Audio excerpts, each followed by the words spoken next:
Selamat sore, saudara-saudara sekalian.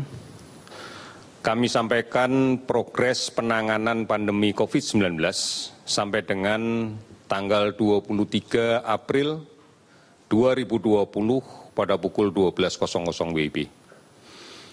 Gugus Tugas Percepatan Penanganan COVID-19 bekerja berdasar pada arahan Presiden untuk membendung penyebaran COVID-19. Dalam kaitan ini ada dua arahan yang akan kami sampaikan ke depan saudara-saudara saat ini, yaitu yang pertama adalah tentang pengujian sampel secara masif dan pelaksanaan untuk pelacakan kasus secara lebih agresif. Pemeriksaan sampel yang menjadi standar WHO dalam pengelolaan dan pelaporan pandemi COVID-19 adalah pemeriksaan antigen dengan menggunakan metode real-time PCR, bukan pemeriksaan antibodi melalui rapid test. Oleh karena itu, pemeriksaan real-time PCR mempersyaratkan bahwa laboratorium yang melaksanakan pemeriksaan harus memiliki fasilitas biosecurity level 2 atau BSL 2 atau memiliki BSL kabinet. Pemeriksaan ini membutuhkan reagen dan alat tertentu yang sampai saat ini harus kita datangkan dari negara lain.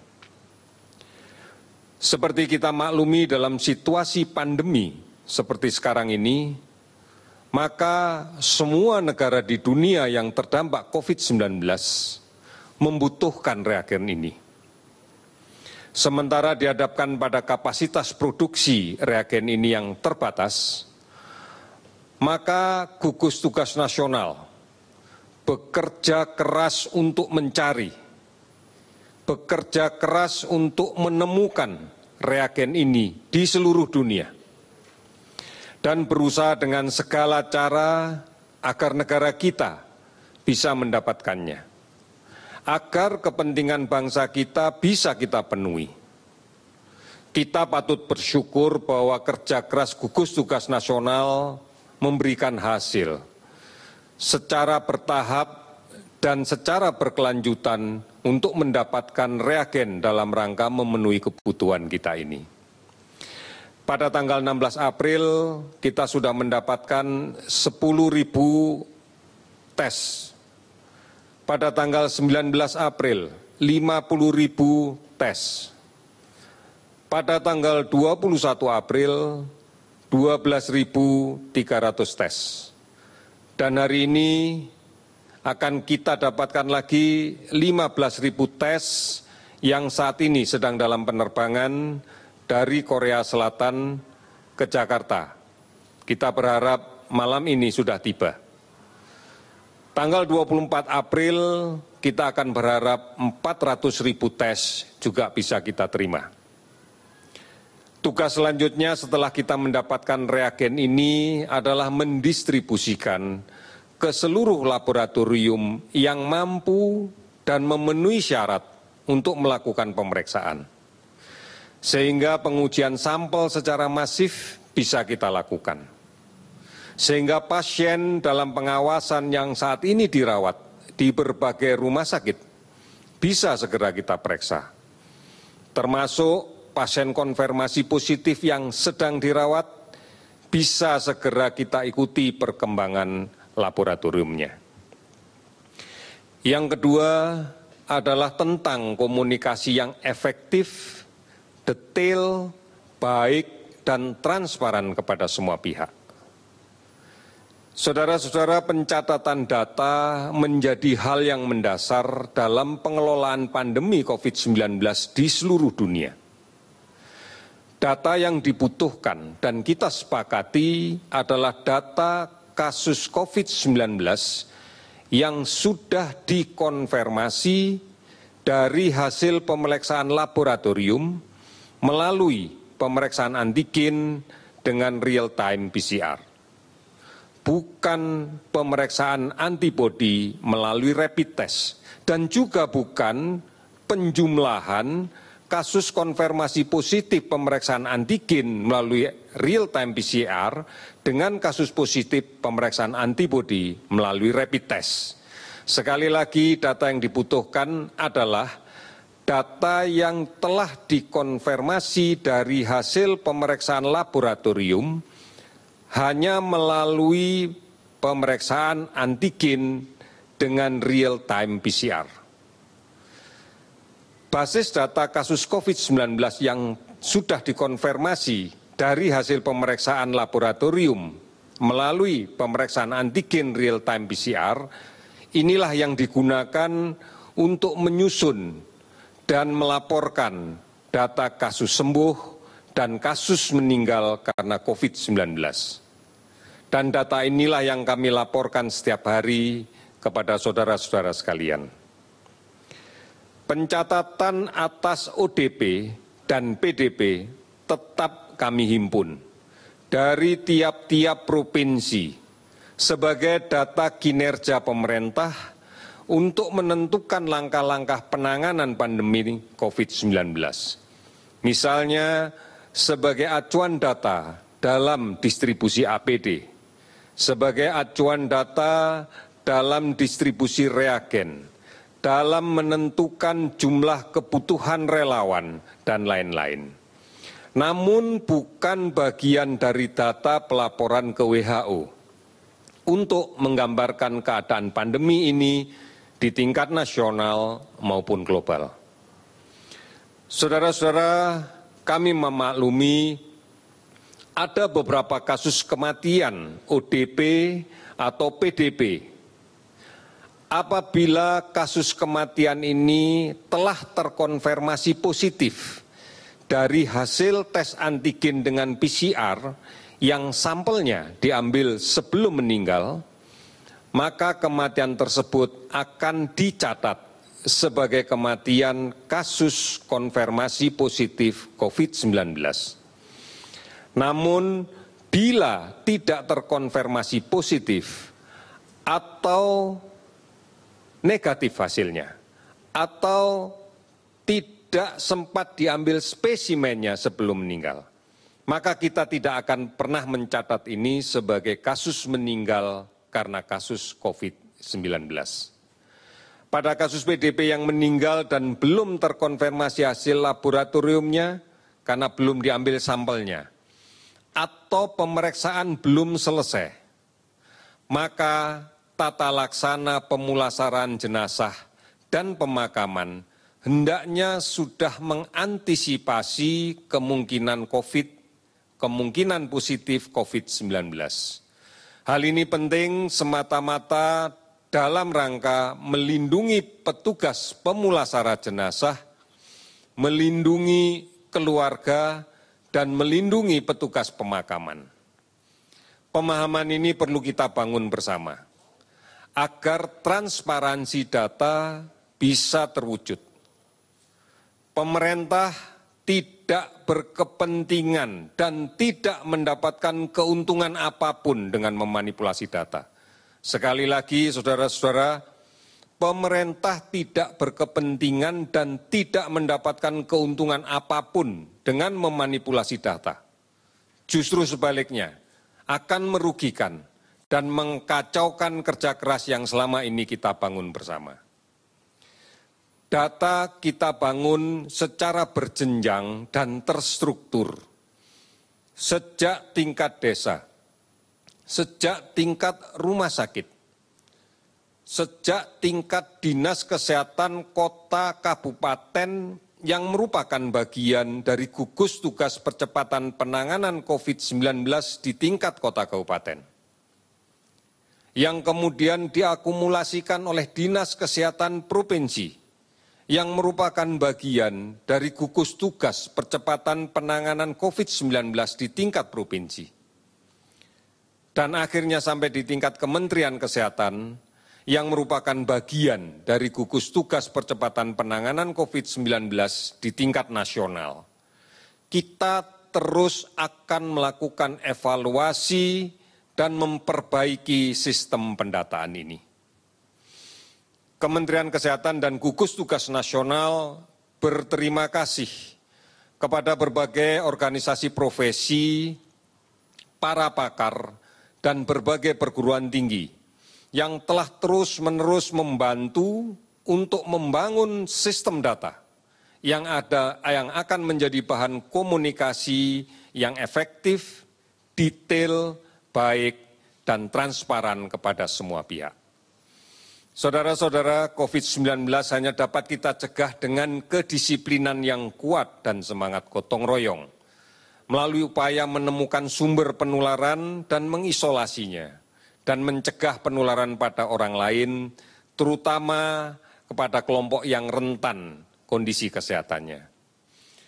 Kita pahami bersama bahwa pemerintah dan Kementerian Desa sudah barang tentu telah mengeluarkan berbagai kebijakan untuk menyiagakan desa, menyiagakan kelurahan dan nagari, dengan membentuk relawan di tingkat desa. Pemerintah sudah memberikan arahan untuk bangun dan bentuk relawan sebanyak-banyaknya sebagai patriot bangsa untuk melawan COVID-19, yang akan membantu petugas medis, yang akan membantu masyarakat, untuk mengedukasi, mengajak masyarakat, untuk disiplin dan patuh, untuk bersama-sama masyarakat menyiapkan tempat isolasi bagi kelompok-kelompok masyarakat di desa, mengkoordinasikan aparat desa, tokoh masyarakat, tokoh agama, Babinsa dan Babin Kantipmas, bidan desa, untuk bersama masyarakat membangun desa menjadi benteng pertahanan COVID-19 yang mandiri dan efektif dengan berbasis pada kekuatan masyarakat itu sendiri.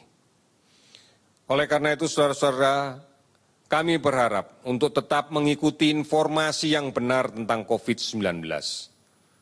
Ikuti portal-portal resmi yang telah diberikan oleh pemerintah, baik di covid19.go.id, hotline 119, WhatsApp COVID-19, Hello Kemkes, aplikasi online dan layanan telemedicine yang lainnya, serta siaran TVRI dan RRI yang disebarluaskan oleh televisi dan radio swasta. Data COVID-19 yang kita dapatkan sampai dengan tanggal 23 April 2020 pada pukul 12.00 adalah sebagai berikut. Jumlah laboratorium pada hari ini sampai dengan hari ini yang aktif melaksanakan kegiatan karena tercukupi jumlah reagennya adalah 43 laboratorium. Jumlah spesimen yang diperiksa rapid test PCR-nya adalah 59.935. Jumlah kasus yang diperiksa sebanyak 48.647 orang dengan konfirmasi positif COVID-19 7.775. Konfirmasi positif COVID-19 yang sudah sembuh 960 orang. Konfirmasi positif COVID-19 yang meninggal 647 orang. Pemantauan terhadap ODP sebanyak 195.948 orang dan sebagian besar sudah selesai dipantau dan dalam keadaan sehat. PDP 18.283 orang. Seluruh provinsi telah terdampak dan 267 kabupaten kota terdampak. Kalau kita lihat sebaran pasien sembuh di Jakarta, 326 orang, Jawa Timur 112 orang, Jawa Barat 87 orang, Sulawesi Selatan 80 orang, Bali 50 orang, 55 orang, sehingga total bersama 29 provinsi yang lainnya berjumlah 960 orang. Pertambahan kasus konfirmasi positif hari ini sebanyak 357 orang, sehingga jumlah total menjadi 7.775 orang. Jumlah kasus sembuh bertambah 47 orang sehingga jumlah total menjadi 960 orang. Kasus meninggal bertambah 11 orang sehingga menjadi 647 orang. Keberhasilan upaya penanganan COVID-19 sangat tergantung pada peran serta masyarakat. Kerjasama semua perangkat RT, RW, desa, sampai dengan pelaksanaan isolasi mandiri, baik perorangan sampai dengan kelompok, dan kepatuhan dalam penerapan PSBB. Upaya ini akan terus kita perkuat dengan melakukan penelusuran terhadap kontak dekat yang dilaksanakan oleh otoritas dinas kesehatan setempat yang dibantu oleh aparat pemerintahan setempat, serta pengujian sampel secara masif. Langkah-langkah yang bisa kita lakukan untuk mencegah penularan COVID ini adalah: satu, tetap tinggal di rumah. Untuk umat Islam, saatnya kita menjalankan ibadah Ramadan bersama keluarga. Kita tidak pernah tahu siapa di luar rumah yang membawa virus. Banyak orang tanpa gangguan yang tidak bisa kita bedakan dengan mata biasa. Oleh karena itu, jangan bepergian, jangan mudik. Pastikan kita tidak tertular dan tidak menulari. Perjalanan kita tidak aman, akan sangat mungkin kita bertemu dan terpaksa kontak dekat dengan orang tanpa gejala atau orang dengan gejala ringan saat di kendaraan, saat di terminal, di stasiun, di rest area, atau mungkin di toilet umum sepanjang perjalanan kita. Atau bahkan mungkin kita sendiri yang membawa virus ini tanpa gejala atau dengan gejala yang ringan, karena kita berasal dari daerah yang terjangkit COVID-19. Dan ini akan berpotensi untuk menulari keluarga kita di kampung. Gunakan masker jika terpaksa keluar rumah. Dan batasi waktunya jika terpaksa keluar rumah. Hindari kerumunan orang. Jangan naik kendaraan umum yang penuh sesak. Jika membeli makanan, minuman, makan dan minumlah di rumah. Usahakan membeli dengan jasa pengantaran. Segera pulang, sesampai di rumah, lepas masker, cuci tangan dengan sabun dan air yang mengalir, serta ganti masker yang baru. Mari kita lindungi kelompok rentan, saudara kita yang berusia lanjut, saudara kita yang berpenyakit kronis, tekanan darah tinggi, kencing manis, kanker, TBC, asma, mereka akan menjadi fatal manakala terinfeksi COVID-19. Saudara-saudara, keberhasilan membendung penularan COVID-19 akan sangat mempengaruhi beban perawatan di rumah sakit. Semakin banyak pasien yang dirawat akan semakin berat beban kita, baik untuk menurunkan jumlah yang sakit ataupun menurunkan jumlah yang meninggal karena COVID-19. Lawan COVID dengan meningkatkan imunitas diri, sabar, tenang, tidak panik, istirahat cukup dan teratur. Sekali lagi, jaga jarak, pakai masker, cuci tangan pakai sabun dengan air yang mengalir. Mari kita bergotong royong dan bersatu melawan COVID. Dari pusat sampai ke desa, RT, RW, keluarga. Tetap di rumah, produktif di rumah. Waspadai ancaman demam berdarah. Saat ini kita akan berhadapan dengan meningkatnya demam berdarah. Lakukan pemberantasan sarang nyamuk di rumah bersama keluarga kita. Mari jadi teladan untuk menyelamatkan keluarga kita, menyelamatkan tetangga, menyelamatkan lingkungan, dan menyelamatkan bangsa. Kita yakin Indonesia pasti bisa. Sekian, terima kasih.